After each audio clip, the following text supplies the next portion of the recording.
The story begins in the year 809, set against the vast and arid desert surrounding the grand city of Baghdad. A French minister, named Janus, leads a majestic caravan on a diplomatic mission to the court of the Caliph of Baghdad.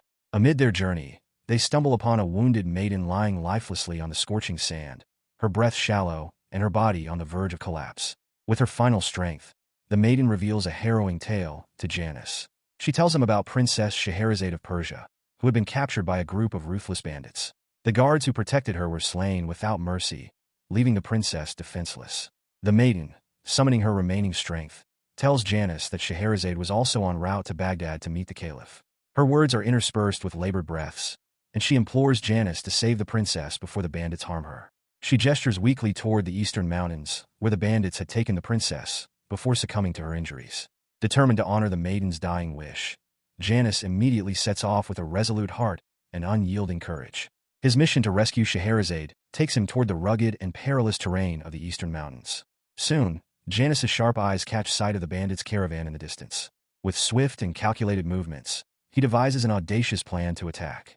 Armed with spears and a heart full of resolve, Janus launches a daring assault, his precision and bravery taking the bandits by surprise. The bandit chief, startled and panicked by the sudden attack, quickly places Scheherazade on a horse and flees toward the safety of a secluded mountain fortress. Unwilling to let the princess slip away, Janus fearlessly gives chase, his determination unwavering. Arriving at the crumbling fortress, Janus confronts the bandit leader with steely resolve. He demands the release of Scheherazade, his voice echoing with authority. The desperate bandit chief, sensing the inevitability of defeat, proposes a deal, offering 50 goats and water in exchange for the princess's freedom. After a tense moment of deliberation, Janus reluctantly agrees to the terms, prioritizing Scheherazade's safety above all else. The bandit chief releases the princess, and for the first time, Janus lays eyes on Scheherazade, whose unparalleled beauty leaves him utterly captivated. The spark of love ignites in Janus's heart, an undeniable and profound connection forming instantly. Though reserved and cautious, Scheherazade begins to feel a quiet admiration for her valiant rescuer, her heart touched by his bravery and selflessness. That evening, as Scheherazade reflects on the terror of her ordeal, her thoughts are irresistibly drawn to Janus. The faint beginnings of affection take root, offering her a glimmer of comfort amid her harrowing experiences. At dawn, Janus and Scheherazade resume their journey toward Baghdad. However, along the way, Scheherazade hesitates, voicing her fear of facing the caliph's potential wrath if he were to discover their growing bond. Janus, ever the reassuring figure, gently explains that his mission requires him to meet the caliph. He promises to protect her, soothing her concerns. With a heavy heart, Scheherazade agrees to continue the journey. Upon their arrival in Baghdad, the caliph welcomes Janus with open arms, expressing gratitude for his diplomatic visit. The court is abuzz with excitement as the caliph reveals a grand and momentous event, a contest to determine which of 3 princesses will be chosen as his bride. The first princess, Sirin, hails from the prosperous kingdom of Basoa. She steps forward with regal poise, exuding an air of confidence. The second princess, Jamila, represents the illustrious city of Cairo, her elegance captivating the onlookers. Finally, Princess Scheherazade makes her entrance, her beauty and grace rendering the audience speechless. The caliph, thoroughly enchanted by the charm and allure of all 3 princesses, announces a series of challenges to test their worthiness and intelligence. The first test is an intricate riddle, presented in the form of a door adorned with delicate, interlocking bells. The princesses are required to unlock the door using their wit and ingenuity. To everyone's astonishment, all 3 princesses navigate the challenge with remarkable skill and ease, proving their intellect. However, the second test proves far more daunting and perilous. 3 glasses of sherbet are placed before the princesses, but one is said to contain a deadly poison. To demonstrate the severity of the test, a servant drinks from one of the glasses and collapses instantly, seemingly lifeless. The tension in the room becomes palpable as the princesses face this life-threatening challenge. Overcome with fear, Princess Jamila withdraws from the competition, unable to muster the courage to participate. Princess Sirin, visibly shaken, suggests that Scheherazade should drink first, attempting to shift the danger onto her rival. Without a moment's hesitation, Scheherazade selects a glass and drinks it with unwavering composure. When no harm comes to her, she boldly drinks the remaining 2 glasses, revealing her extraordinary bravery. It is then revealed that none of the glasses contain poison. The servant's collapse was a calculated ruse to test their resolve. The caliph, deeply impressed by Scheherazade's courage and cleverness, declares her the winner of the competition and proclaims her the new queen of Baghdad. The court erupts in jubilant celebration, but beneath the surface, Janus is heartbroken. His love for Scheherazade burns fiercely, but he is painfully aware of the insurmountable barrier between them now that she is the caliph's chosen bride. Meanwhile, Princess Serin, consumed by envy and resentment, begins to weave a sinister plot to exact her revenge. Serin manipulates the caliph's vizier, whispering insidious lies into his ear. She falsely accuses Scheherazade and Janus of engaging in a secret romance, fueling the caliph's suspicions. The caliph, blinded by anger and betrayal, orders Janus to leave Baghdad and condemn Scheherazade to death. As the executioner raised his whip, preparing to lash Scheherazade, Janus dropped to his knees, his voice trembling with desperation. He begged the Khalifa to allow him to take her punishment in her place. His plea moved the crowd, and after a long, tense pause, the Khalifa reluctantly agreed.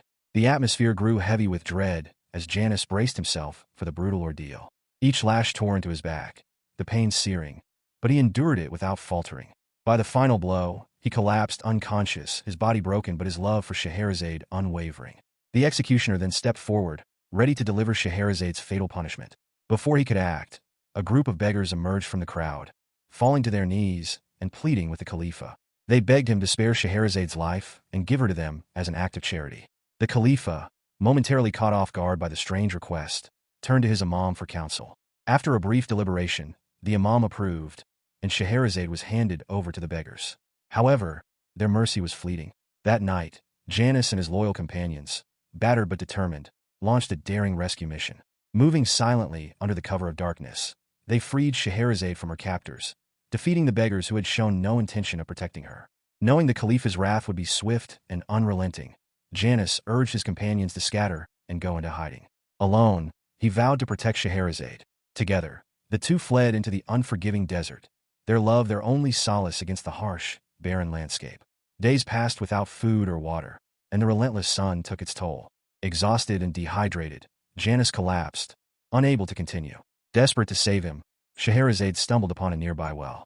Her heart sank when she discovered it had been cruelly filled with stones, a deliberate trap set by the Khalifa's men. Refusing to give up, Scheherazade ventured into a nearby village, begging for aid. There, to her horror, she encountered the Khalifa himself. His piercing gaze was cold as he offered her water and gold, but his terms were clear. She must return to Baghdad as his prisoner. Scheherazade, with unyielding defiance, refused his offer and left empty-handed. Determined to save Janus, she pressed on to another village, only to be met with fear and rejection. The villagers, loyal to the Khalifa, denied her assistance and urged her to surrender. Realizing there was no hope, Scheherazade made a heart-wrenching decision. She returned to the Khalifa, offering herself as a prisoner in exchange for Janus's safety. Her selflessness moved the Khalifa, and he agreed to spare Janus, ensuring he would receive medical care. Meanwhile, Serin, consumed by envy and rage, plotted a sinister scheme to seize power. She manipulated the wazir, persuading him to stage a coup against the Khalifa. Under the cover of night, the wazir and his forces launched a brutal assault on the palace, slaughtering the Khalifa's guards. However, the Khalifa, forewarned by his trusted imam, narrowly escaped into the desert. Refusing to abandon him, Scheherazade tracked him down, desperate to protect him despite her own suffering. As the wazir's formidable army of 2,000 soldiers closed in to finish their conquest, Scheherazade pleaded with Janus for help. Though weakened and scarred, Janus's spirit remained unbroken. Rallying his loyal companions one last time, he prepared for a final stand against overwhelming odds. Armed with long spears and unmatched determination, they launched a ferocious counterattack. Their courage and precision tore through the wazir's forces, shattering their ranks. In the chaos, the wazir attempted to flee on horseback, but Janus intercepted him. The two clashed in a climactic duel, their weapons ringing out in the desert air. With a swift and decisive strike, Janus ended the wazir's life, bringing the rebellion to a crushing end. As the dust settled, the Khalifa, deeply humbled by Janus's unwavering bravery and Scheherazade's enduring loyalty, made a monumental decision. He forgave them both, recognizing the depth of their love and the sacrifices they had made. In that moment of triumph, Janus and Scheherazade walked away from the battlefield, hand in hand, their bond unbroken despite the countless trials they had faced. Their love, tested by fire and fate, emerged victorious. Their story, etched into the hearts of all who witnessed it, became a timeless tale of resilience, devotion, and the power of love to triumph over even the greatest adversities. Thanks for watching. Remember to subscribe.